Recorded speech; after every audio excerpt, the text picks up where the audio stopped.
Yeah, I'm live again, time again. Good night, everybody. Here, I'm trying to help somebody make it in business, make it with money, nothing funny, just staying real, talking about what I feel. You know the deal already. So I'm coming in with new information steady. So you already know, smash up the like. If you haven't, go ahead and subscribe. Doing things to make you thrive with money, business, success. Stay blessed, stay up, pick up yourself, pick up the community, pick up everyone else. More unity, more peace, more strength, more wealth, more health. Yeah, if you got it, share it. Don't keep it to yourself. Everything. So today, again, talking about the business trend. The trend is your friend, as they would say, as I would say every day. So, with no delay, getting in the first thing I got to talk about for today. So yeah, I'm looking at the Google Trends, looking at the top stories of the day. The first few, of course, some kind of like celebrity news type thing. But as I see, number five is the very first business related article. So at number five in fifth place, you got the Bitcoin halving. Yeah, I'm talking about Bitcoin again. So what's up with Bitcoin? What's this halving? You don't already know, you're about to, because the halving is basically the amount of Bitcoin miners make is about to get cut in half, meaning that they're going to be still spending the same amount of money to mine, and they're still going to be putting in the same amount of time, still going to be, spending the same amount of money on like overhead as far as like facilities. A lot of these places, these mining facilities are like very big warehouses. They got a very big electricity bill, but basically they're going to be paying the same amount of money, and they're only going to be making half the amount of Bitcoin, half the reward for what they're paying. So, what's the big deal? It's the main reason that Bitcoin is anti-inflation. So the dollar, as I said before, they just print out more and more. For Bitcoin, no, they just over time they cut the amount of Bitcoin that is produced in half. And not too far in the future, I think it's maybe 10 or 20 years. I don't remember the exact year off the top of my head, but basically they will stop. They will stop printing new Bitcoin. And then at that point, the amount of Bitcoin that is released will be the amount of Bitcoin forever. So there will be no inflation. So basically, before I expand more on this, go ahead and if you're tuned in, if you have any business questions, anything about passive income, feel free to leave a comment. Any questions, either way, anything you got to say, don't have any delay, don't have any doubts. Just tell me what you're about, and I'll try to see if I can help you through to the next step. Stay blessed. Everything's up. So yeah, basically this Bitcoin halving, and top article from it is from Forbes, which I would consider about as reputable as you can get when it comes to financial information, financial news. Even though pretty much every financial news site I've seen does have, in my opinion, some type of bias. A lot of times you don't see it to the end when they're talking about a new trend or they're talking about some kind of new stock that people should buy for whatever reason. And then at the end they'll post, oh, by the way, these writers have a stake in this particular business, this particular stock. So it helps them if other people buy it. So that's what you got to pay in mind, pay attention to when you're reading the media, when you're watching the media, to make financial decisions. Is a lot of times they have objectives to why they're printing what they're printing. And not only that, but what I've seen is a lot of times what they'll do is they'll talk about this new stock that people should buy, some new financial investment, something like that. but they wait to talk about it until the price hits resistance. So basically, like all the people in the media that have bought it, they'll buy it at like the opportune time to buy it, the best opportunity, and then they'll wait until they'll buy it at the bottom at support. They'll wait for the price to hit a resistance, and then they'll go ahead and drop some kind of like media article, hoping that that once the stock hits resistance, if they hadn't dropped that article, it would probably like start to go back down. But what they're hoping is, say, like they drop that article in the mainstream so that people read about this new stock or bond or whatever it is that a lot of people will buy, and then it'll break resistance. So basically, if it doesn't break resistance, the people who buy based on like the media's information are the ones who are going to lose out. But the people that already are printing these stories, they're the ones that bought it down here. So when they see that, okay, like we didn't get enough people to buy to break resistance, it's going back down, they're probably going to sell too. So it's going to hurt the people even more that bought up here. But have no fear, because you can see clear, you can see what they're doing. The more you pay attention to, the things people try to be misconstruing. And yeah, so basically, what people are saying with the Bitcoin thing, like, I personally, I think the halving was already priced in. It's not too long. Like it's going to be in, I think, like a week or two, sometime between a week and 2 weeks when the actual halving happens. And if you look at every other halving that's happened in the history of Bitcoin, basically it's caused the price to go way up. However, um, the price just took a huge spike up. The price took a huge spike up.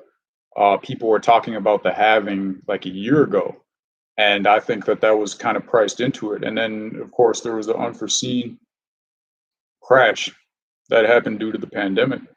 So now you've got the price that's already reached, already made it back to where it was before the crash and some. However, it hit a resistance at about 10,000 where it's all of a sudden broke down. So what you've got is it's down back to like 8,000 something right now. And earlier today, it did try to, like someone put in a big order, big buy order, and it tried to spike back up. But as soon as that happened, people started selling. The bears started selling again, push it back down. Bears tried to push it down even farther. Bulls stepped in. So the bulls and bears are fighting it out right now. And it's going to be interesting to see who wins. But I mean, looking at the trend is your friend. The trend has been going up for a while. So, most likely based on that, then the Bulls would win. But it's like the having coming into play. Basically, what I got to say is I think that that was already priced in. I think that like after the halving's over, there's not going to be too much going on. It's not going to have like some huge spike between now and then. But I could be wrong. Like nobody knows. So basically, right now it costs people about $5,000 to $6,000 just to mine one Bitcoin, right? So that's basically going to double, right? So when the halving happens, it's going to cost people between like $10,000 and $12,000 just to mine one Bitcoin.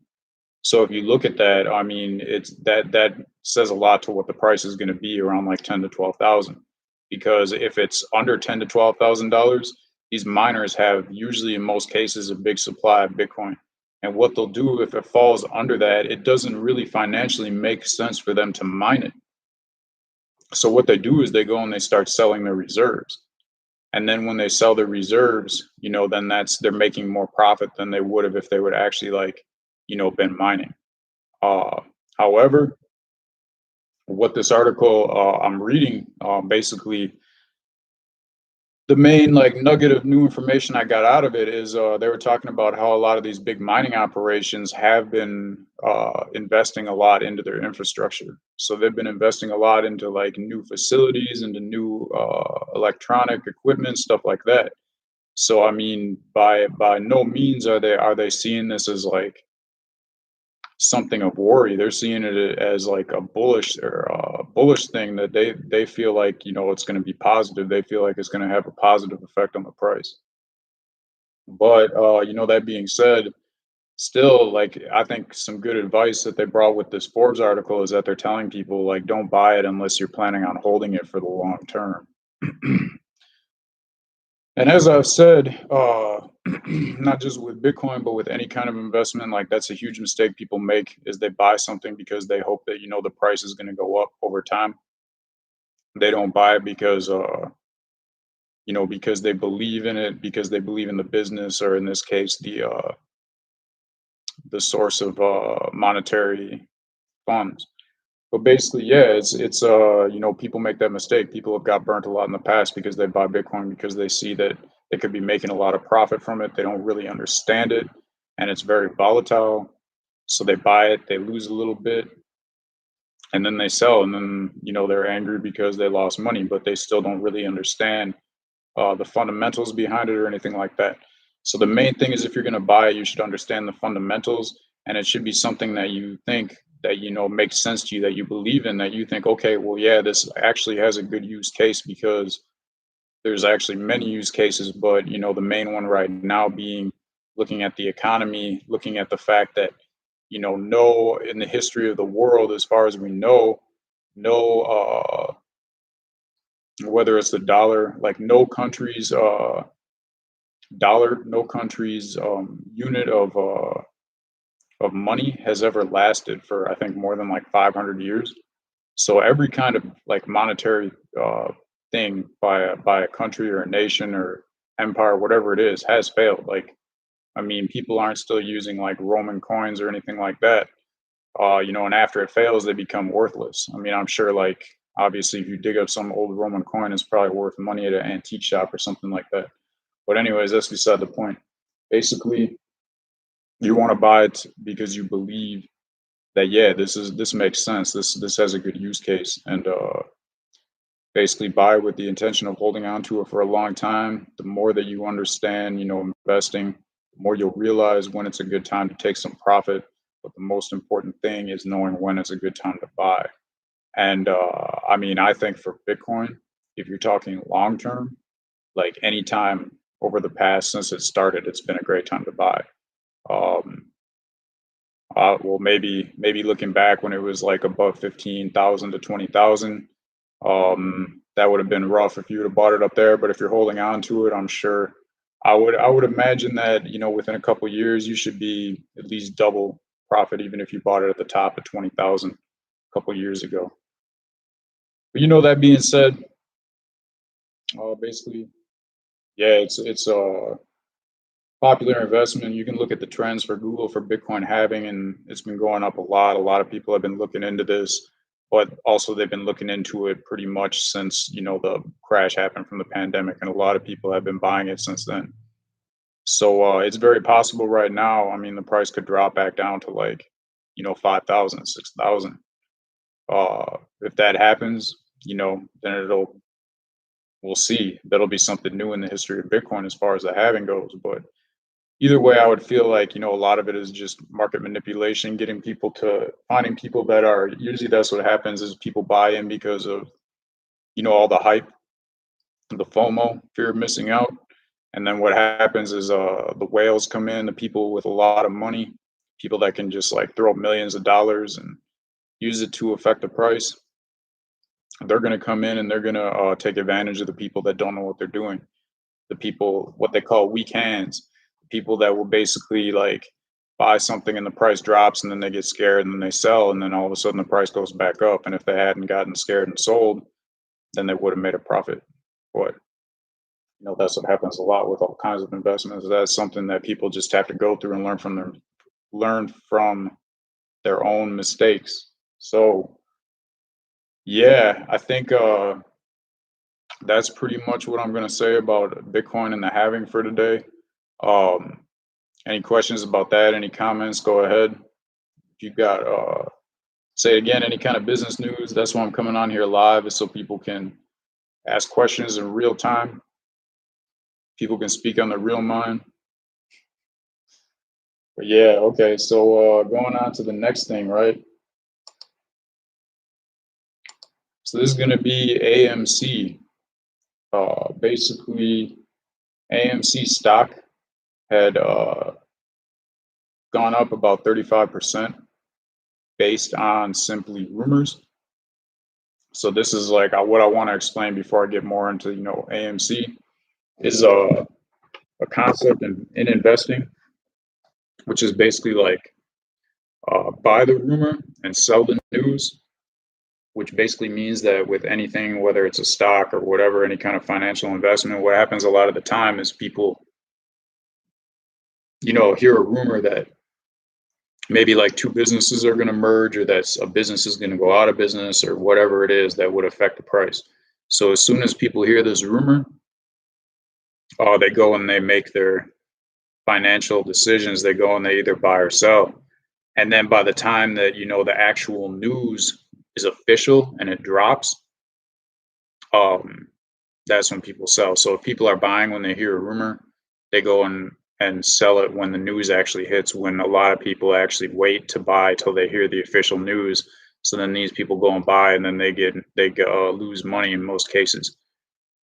But yeah, so AMC is America's, I think the world's actually largest movie theater chain. So they're basically like, hurting right now because people aren't going to movies. They're all shut down, that kind of thing. So, people are basically really bearish on movie theater stocks right now. Anything that has to do with that like form of entertainment. And basically there was a rumor that AMC is going to be bought out basically or partnering with Amazon. So that would basically mean that Amazon is going to come in with a lot of money, and they're going to make sure that AMC keeps going. And just that rumor alone, which from the articles I've read, neither Amazon nor AMC has confirmed that any of this is actually going to happen. So they haven't even made it official. It's just a rumor, but it caused 35% price increase. So I mean, obviously somebody is, insider trading if there is any truth to this, which happens a lot. Like there's so much manipulation, and that's something that people have said a lot about crypto markets as like a negative aspect of it, saying like, oh well, the crypto markets are manipulated so much. But every market for the most part is manipulated, especially stocks, stuff like that. So basically, it was a British newspaper that was saying unidentified sources had told them that this was going to happen. So this caused a lot of people to go ahead and buy it. Um, but then again, like most likely what would happen in most cases is people are buying the rumor, and if this actually becomes official news, then people will be probably selling it. Like that's usually how it works. When most people would think like, oh, this is great, the news just dropped that this thing is going to happen, and look at how much the price has gone up in the past week, looks like something that would be good to buy. Well, those people usually take the loss, right? So you just got to be careful with what you read, what you see. And like in this case too, like more buy it on the long term if you believe in this stuff. And I mean, that's another, this brings me to another thing I'm thinking about is like, why would Amazon want to buy AMC? Right. Well, the first thing that comes to my mind, it doesn't really talk about it in any of these articles I read. It's, it's just saying it's a rumor, and it doesn't really get into like what the benefits would be to Amazon doing something like that. The first thing I'm really thinking about is Amazon Prime, right? So, Amazon Prime, Amazon's really, there's kind of like a war going on right now with like Netflix and Amazon and the other Disney Plus and the other like streaming services. Well, Amazon has been buying a lot of um, entertainment companies, like broadcasting services, stuff like that. Like I heard they bought up like some entire like rights to like sports broadcasting and stuff like that, some like ESPN type stuff that only like those sports networks would have gone after in the past. But basically, they're buying up a lot of different entertainment sources, like different like broadcasting, whether it's like the rights to certain teams. But the way I see it is, they're basically like trying to like own more media sources, so that they're the ones that have exclusive rights to this, so that they can get more people on Amazon Prime. That's the main thing, because when Amazon gets people on Prime for the streaming service, if Amazon, right now, in my opinion, like Netflix has a lot more, what do you call it? A lot more variety and a lot more, just, shows, whatever you want to call it. What if one day Amazon does, become the leader and, they become the more obvious choice for people and people would rather get Amazon than Netflix? Um, they basically have Amazon Prime. And once they have Amazon Prime, it becomes like more beneficial for them to buy a lot of other like daily items, like whether it's groceries, whether it's just like cleaning supplies, whatever they need for their house. Like they're going to be more likely to buy this, just like, okay, like how Amazon bought up Whole Foods. So like at first I'm like, why is Amazon buying Whole Foods? And then I saw, okay, this makes sense because what they're doing is they're like having deals to where like, well, if you have Amazon Prime, you will get discounts at Whole Foods, and that gets more people to buy Prime. And basically, they're just trying to get like this. The whole reason behind the like entertainment, the streaming stuff, is to get more people on Prime so that they can make more money off of people buying from Amazon's website. Which if it works for them, which it already is so far, that's a pretty good business move. That's like some pretty good business choices, business decisions. But time will tell on this one. I think that Amazon's got a lot of momentum. Like I said, I don't believe right now that they're the number one streaming service, but they're climbing up pretty quick. They're working towards it, and this AMC deal would definitely put them in another category because, yeah, I mean, obviously, you've never heard of Netflix owning any type of movie theaters, as far as I know. Maybe I'm wrong. I didn't really look into that too much, but yeah, I can't think of any Netflix owned movie chains off the top of my head. Especially AMC being the biggest one. I mean, that says a lot, and could really only speculate on what changes that might bring to AMC if Amazon bought them out. But I would assume, they'll give you some kind of discount at the movies if you have Amazon Prime. That's probably like the main thing that's going to come out of it. Like there's going to be some benefit to AMC customers to purchase Amazon Prime. And basically, uh, yeah, so Amazon stock, uh, basically, it went up to 640 after the 35% increase, but it kind of like cooled down to like 555. And this was after like almost 50% decrease from the crash.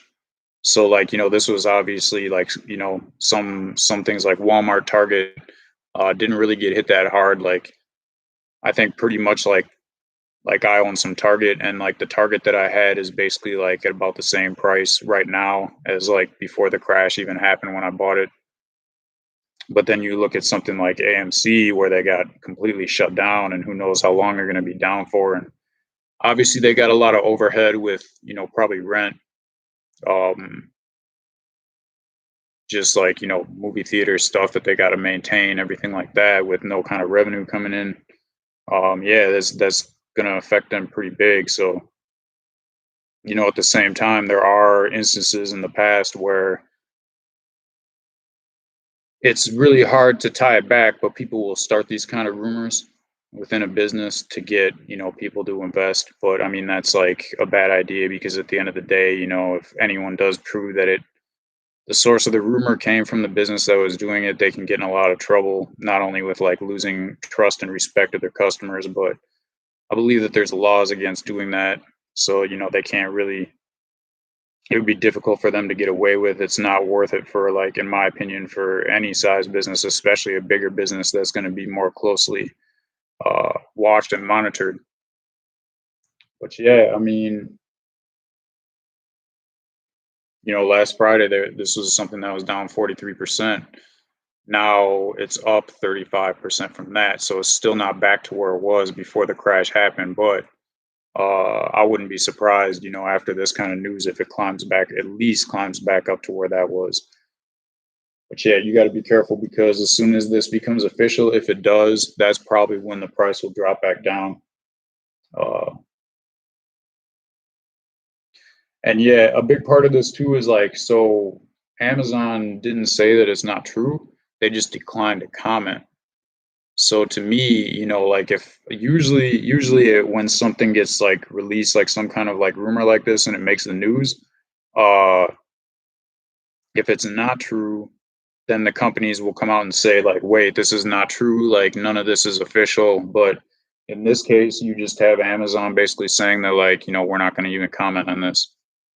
And to me, looking at, their history of what they've been buying, it would only make sense to me that if this were true, especially that it's like trending in the top 10 of all news right now, that like I'm saying, like this is not news that, I think is like important that I want people to know about. This is, I'm only doing the news, the business news that's trending, which is like what people are actually looking for, what evidence shows people are searching for. So what that basically does is it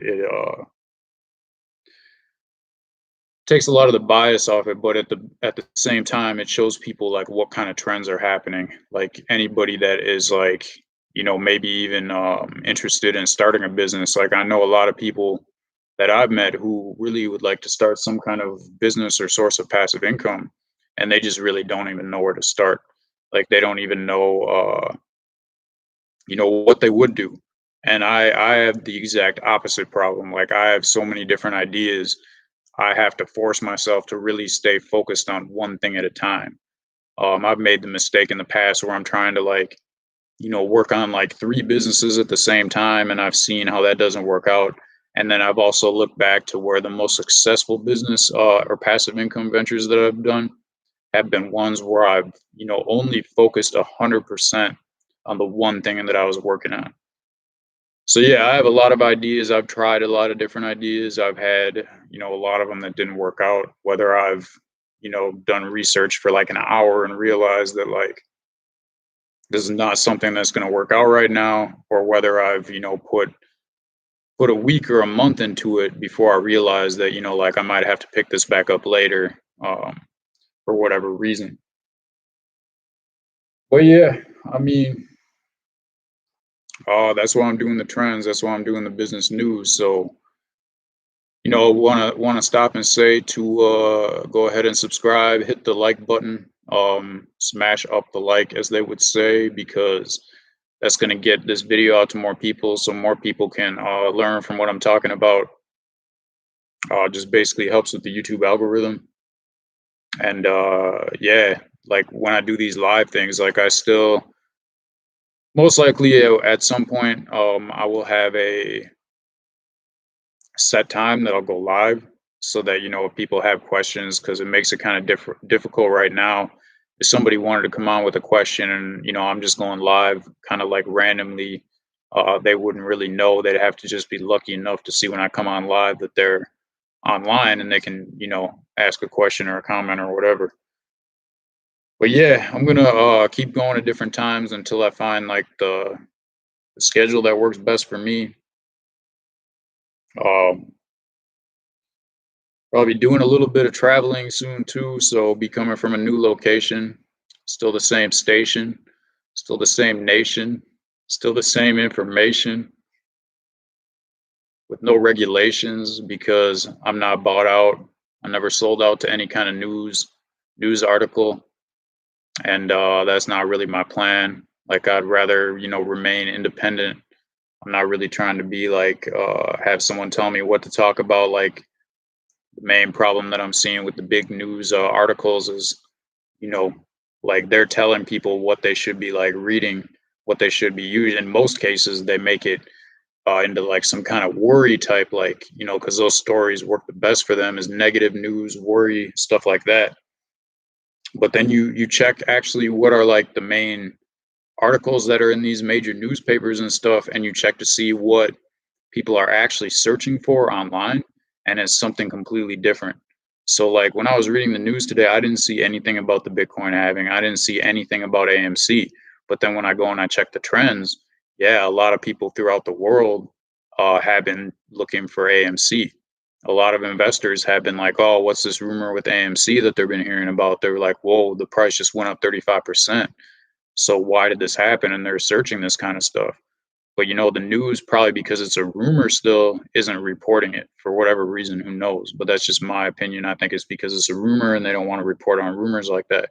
But it's still something important for business trends, for understanding this stuff, because it all goes into mindset. Like if you're trying to be an entrepreneur, if you're already an entrepreneur, if you're trying to get into business, whatever it is, even just simply making like a source of passive income where you're making money in your sleep, even if you don't even want to replace your job with it, whatever. I mean, yeah, it's all beneficial.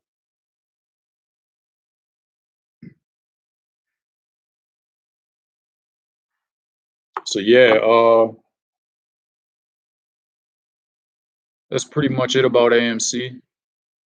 So I'm going to talk about just kind of like run through the other stuff that's trending right now.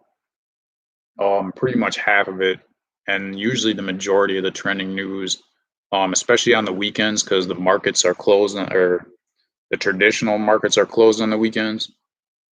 Don't see a lot of business stuff that people are searching for. They're not at work, stuff like that. It's more of a celebrity entertainment type stuff on the weekends. But on the weekdays, yeah, you got over half the stuff still celebrity stuff. Like that's what most people are worried about, or are wanting to know about.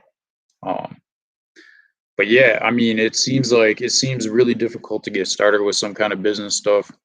Like this is not like I did not originally start this channel basically to like tell people about the trending news. It's just something that I'm interested in, something that I want to give my viewpoint on.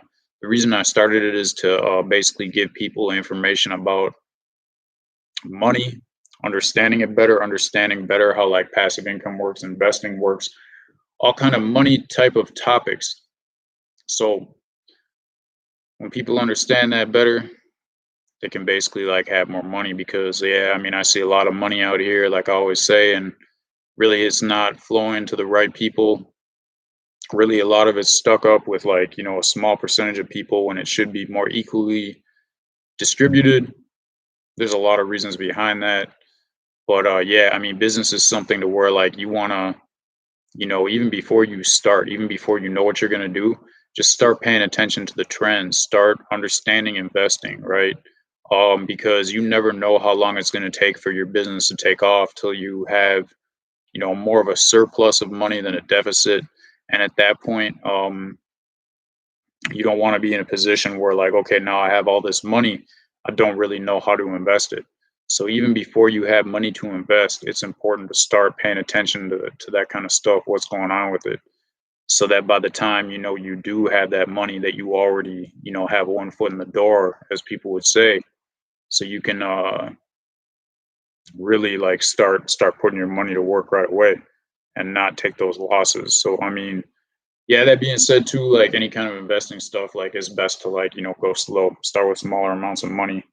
That'd be another video that I do about like psychology of investing and mindset. I just gotta write that down real quick. But no, I'll remember when I go to watch and edit this video, so I'll write it down then. But yeah, like I said, the trend is your friend.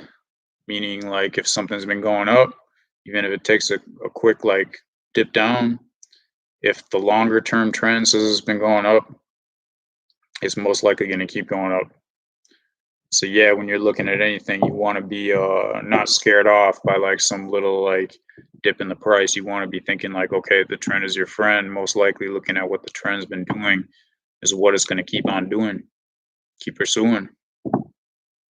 Anyway, yeah. So that's about all I got for today. Hope you got some value off of what I had to say. Bringing you new content with no delay. If you got something to say, go ahead. Got the comments open.